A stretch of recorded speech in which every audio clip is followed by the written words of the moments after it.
গাজীপুর জেলা বিএনপির কমিটি ঘোষণা।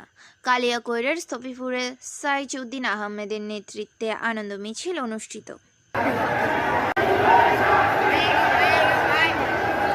গাজীপুর জেলা বিএনপির নতুন আংশিক আহ্বায়ক কমিটির অনুমোদন দেওয়ায় আনন্দ মিছিল ও শোভাযাত্রা করেছে কালিয়াকৈর পৌর বিএনপির নেতাকর্মীরা। সোমবার দুপুরে উপজেলার স্থফিপুর এলাকায় এ আনন্দ শোভাযাত্রা করা হয়।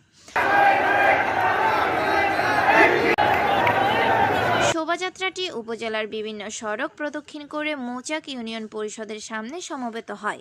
এতে বক্তব্য রাখেন কালিয়াকৈর পৌর বিএনপির যুগ্ম সাধারণ সম্পাদক সাইজউদ্দিন আহমেদ, স্বেচ্ছাসেবক দলের কেন্দ্রীয় কমিটির সাবেক সহসাধারণ সম্পাদক জুলফিকার জনি, পৌর বিএনপি সহসাধারণ সম্পাদক আব্দুল বারেক সরকার, জেলা ছাত্রদলের সাংগঠনিক সম্পাদক শাহিন আলম সরকার, কালিয়াকৈর পৌর ছাত্রদলের যুগ্ম আহ্বায়ক মনির হোসেন বাবু, কালিয়াকৈর উপজেলা যুবদল নেতা মাহবুবুর রহমান সোহেল সহ জেলা, উপজেলা, পৌর, ওয়ার্ড বিএনপির অঙ্গ সংগঠনের নেতাকর্মীরা। মোহাম্মদ সাহাজউদ্দিন সরকার, ডাক বাংলা টিভি, গাজীপুর।